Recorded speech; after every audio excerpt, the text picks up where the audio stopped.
네, 안녕하십니까. KB증권 주식 시황 담당 하인환입니다. 저는 최근에 올해 얘기가 굉장히 많이 되고 있는 이 탈세계화에 대해서 말씀드리도록 하겠습니다. 저는 이 탈세계화가 경제 구조 재편의 과정이다. 이렇게 좀 정의를 해봤습니다. 그거에 대해서 자세하게 말씀드리도록 하겠습니다. 저희 KB증권의 특히 주식 전략팀의 이런 뭐 말씀을 자주 듣는 분이시라면은 익히 알고 계실 겁니다. 탈세계화 시대는 공급망 재편을 하기 위해서 오히려 경제적인 논리보다 정치적인 논리가 더 앞서면서 투자가 확대될 수 있다. 이런 점에 대해서 계속 말씀드리고 있습니다. 오늘은 거기서 한 단계 더 나아가서 좀 말씀드리고자 합니다. 최근에 이제 2018년부터 미국이 중국을 제재하는 방식에 대해서 한번 돌이켜 생각해 보시면 좋을 것 같습니다. 주로 제재를 하는 방식이었던 것 같거든요. 예를 들면 반도체 장비를 중국에 팔지 못하도록 동맹국들을 압박하거나 또는 중국의 통신 장비를 미국 내에서 사들이지 못하도록 제재를 하는 그런 방식이었습니다. 그래서 기존의 미국의 대중국 제재 방식은 압박하는 방식은 주로 제재였다. 이렇게 좀 볼 수가 있을 것 같고요. 근데 2022년 8월부터 나타나고 있는 변화는 인플레이션 감축법입니다.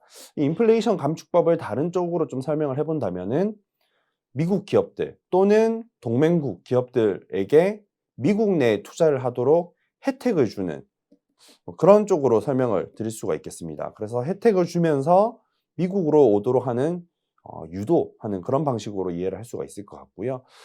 근데 이 두 가지 방식이 과연 정말 정답일까? 이거를 좀 고민을 해볼 필요가 있을 것 같습니다. 특히 최근에 네덜란드 기업인 ASML이 중국에 판매를 할 수도 있다. 이런 얘기를 했었거든요. 이런 얘기가 나오면서 미국의 제재가 더 이상 통하지 않는 거 아니냐. 이런 얘기가 나오고 있습니다. 결국 이 제재와 혜택을 주는 방식은 중국이 만약 더 많은 구매력 또는 더 좋은 혜택을 준다면은 동맹국들은 미국이 아닌 중국을 선택할 리스크가 생겨버리게 되는 거죠. 그렇다면 미국 입장에서 결국 장기적으로 해야 하는 방향은 미국에게 의존할 수밖에 없도록 더 좋은 기술을 갖는 그런 투자를 해야 되는 쪽으로 설명을 할 수가 있겠습니다. 그런 관점에서 여기 있는 그래프를 봐주시면 좋을 것 같고요. 보시면 이거는 미국의 GDP 대비 R&D입니다. R&D 비중이 최근에 이렇게 높아지고 있고 특히 제가 비교하고자 하는 시기는 1950년대입니다. 1950년대에 미국의 GDP 대비 R&D가 많이 증가한 모습이 관찰되는데 이때는 어떤 특징이 있었나 특히 지금이랑 비교해 볼 수가 있겠습니다. 지금은 미국과 중국이 기술 패권 다툼을 하는 시기죠. 1950년대는 미국과 소련이 기술 패권 다툼을 했던 그런 시기입니다. 그런 관점에서 유사점이 나타날 수 있고 거기서 우리가 아이디어를 얻어볼 수 있지 않을까 그렇게 좀 말씀드리도록 하겠습니다. 뒤에 다른 내용들도 다룰 텐데 일단 제가 결론부터 좀 정리를 해뒀거든요. 저는 앞으로 경제구조 재편의 과정에서 첨단 기술 분야를 주목할 필요가 있겠다라고 판단하고 있습니다. 특히 에너지 기술 쪽에서는 올해 하반기에 전기차, 태양광 풍력 이런 쪽에 관심을 굉장히 많이 받았었고 특히 또 최근에는 사우디에서 빈살만 왕세자가 방문하면서 수소 원전 분야가 주목을 많이 받았습니다. 또 내년에 주목하고 있는 분야는 반도체, 특히 패키징 쪽, 그리고 우주 사이버 보안, AI, 5G 같은 분야도 같이 관심 가져주시면 좋을 것 같다라고 먼저 말씀드립니다. 바이든 대통령이 취임을 하면서 과학 자문관을 임명하는 과정에서 서신을 하나 보낸 적이 있습니다. 여기서 서신에서 가장 첫 부분에 언급한 내용이 The Endless 프론티어라는 사이언스 디 엔드리스 프론티어라는 1940년대에 쓰여졌던 보고서거든요. 이 보고서가 뭐냐라고 본다면은 2차 세계대전이 거의 끝날 무렵에 당시 대통령이었던 루즈벨트 대통령이 본인의 과학 자문관에게 이 국방 분야에 돈이 굉장히 많이 투자되고 있는데 이거를 상용화할 수 있는 방법에 대해서 고민해 봐라라고 해서 요청을 했던 거기에 대해서 회신을 보냈던 자료입니다. 이게 미국 과학 정책의 청사진을 만들었다라고 평가받는 굉장히 중요한 보고서인데 이걸 바이든 대통령이 취임을 하면서 언급을 했다라는 거죠. 이 바이든 대통령도 마치 1940, 50년대에 미국과 소련이 대립했던 것처럼 지금 중국과 대립을 하기 위해서 기술 분야에 투자를 하려고 하는 게 아닐까라고 좀 추측을 해볼 수 있는 대목입니다. 그리고 1950년대 또 한 가지 중요하게 보셔야 되는 내용은 다르파라는 기관입니다. 이 다르파라는 기관은 미국 국방부 산하 기관이거든요. 이 다르파가 설립된 배경을 좀 말씀드린다면은 1957년에 소련에서 인공위성을 미국보다 먼저 쏘게 됩니다. 인공위성을 먼저 쏘다 보니까 미국 입장에서는 이거 기술 우위에서 밀릴 수 있겠구나라는 위기의식을 느끼게 된 거죠. 그래서 바로 1년 뒤인 1958년에 이 다르파를 설립을 했습니다. 이 다르파가 굉장히 중요한 기관인데 여기서 인터넷 기술도 나오게 됐고 드론, GPS, 기후 예측 시스템 이렇게 굉장히 많은 기술들이 이 기관에서 출발을 했다라고 보시면 중요성에 대해서 이해를 하실 겁니다. 그런데 이 다르파라는 기관이 최근에 또 중요한 변화를 보이고 있거든요. 그 변화를 예산을 통해서 확인을 해봤습니다. 보시는 차트는 이 다르파의 예산인데 이 부시 대통령 때 그리고 오바마 대통령 때까지 지난 십몇 년 동안에는 예산 변화가 거의 없었습니다. 그런데 이 우연찮게도 트럼프 대통령 때부터 예산이 계속해서 증가하고 있다는 거죠. 트럼프 대통령 하면 미중 갈등과 거의 동의어로 이해를 하실 수 있을 것 같고 그런 관점에서 이해를 해본다면 이 기술 패권의 우위를 점하기 위해서 투자가 계속되고 있다라고 볼 수도 있을 것 같습니다. 그렇다면 이제 지나간 과거는 또 과거고 내년도 예산안에서 특히 어떤 분야로 자금이 들어가는지 그거를 좀 확인을 해봤습니다. 보시는 그림은 이 다르파 예산 항목들을 쭉 나열을 해봤거든요. 그리고 여기 노란색 동그라미들이 2022 회계연도 대비해서 2023 회계연도 예산 증가율입니다.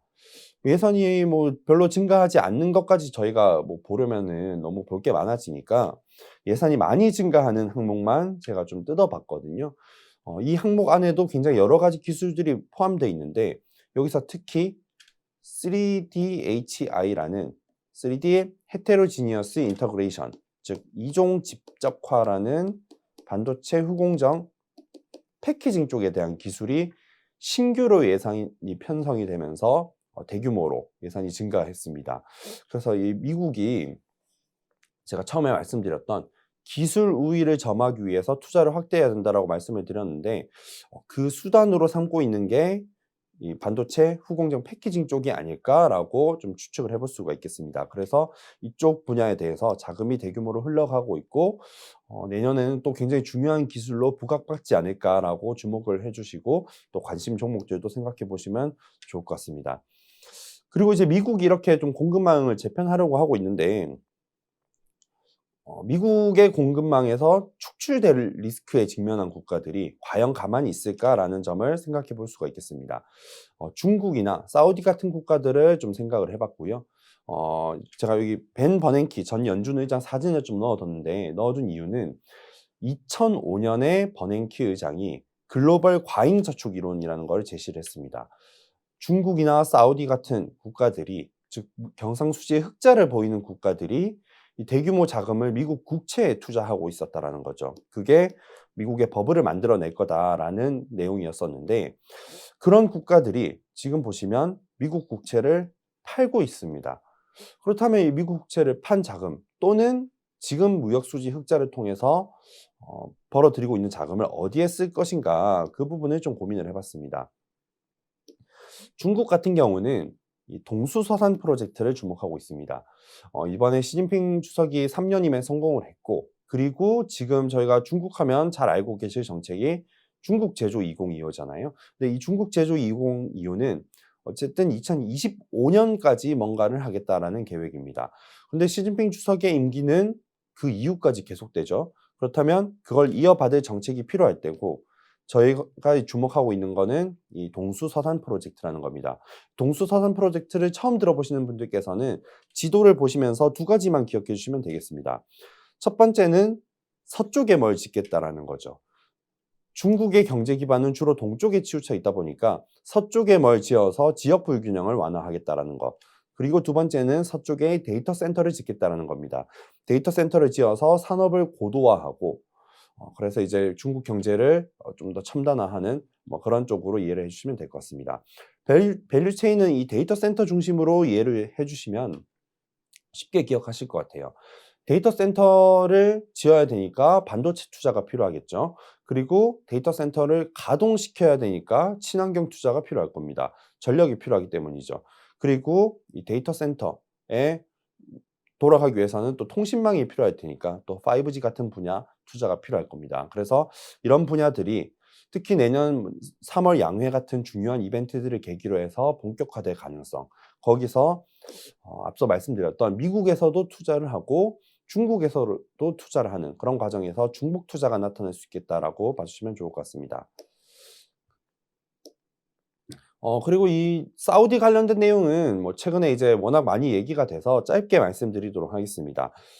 보시는 그림은 국제 유가의 슈퍼 사이클을 표현해 봤습니다. 1970년대 그리고 2000년대 그리고 지금 슈퍼 사이클이라고 본다면은 특히 사우디처럼 원유를 수출하는 국가들은 무역 수지 흑자가 굉장할 테고, 그렇다면 그 자금들을 어디에 쓸 것이냐라고 볼 수가 있겠습니다.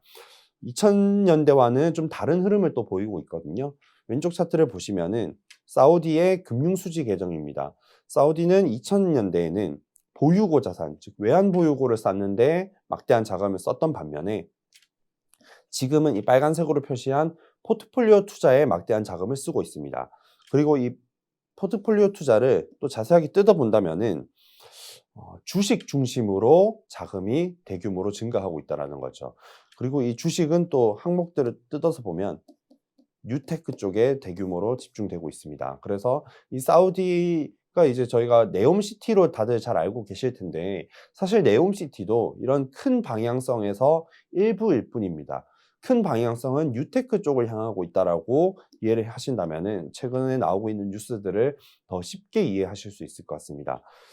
그리고 이런 내용들을 통해서 좀 말씀드리고 싶은 부분은 해외의 정책들과 국내의 정책들, 이 교집합이 발생하는 분야라면은 저희 주식시장 관점에서는 더 주목해 보시는 게 좋지 않겠나 그렇게 생각하고 있고요. 그런 관점에서 10월 28일에 우리나라 정부에서 발표했던 국가전략기술 육성 방안이라는 것을 참고해 볼 수가 있겠습니다. 이번 정부에서 12개 분야를 특히 찍어서 집중적으로 지원을 해주겠다라고 발표를 한 게 바로 이 10월 28일 발표 내용이고요.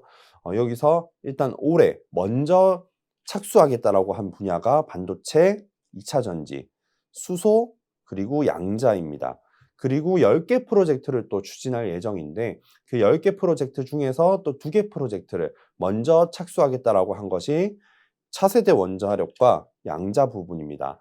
그래서 이런 부분들이 또 먼저 나올 수 있다는 점을 참고해 주시면 좋을 것 같고, 또 이제 뒤에 나올 정책들도 내년에 또 기억을 해야겠죠. 그런 관점에서 뭐 로봇이나 인공지능, 첨단 모빌리티 뭐 이런 정책들도 내년에는 또 추가적으로 나올 수 있다는 점을 참고해 주시면 좋을 것 같습니다.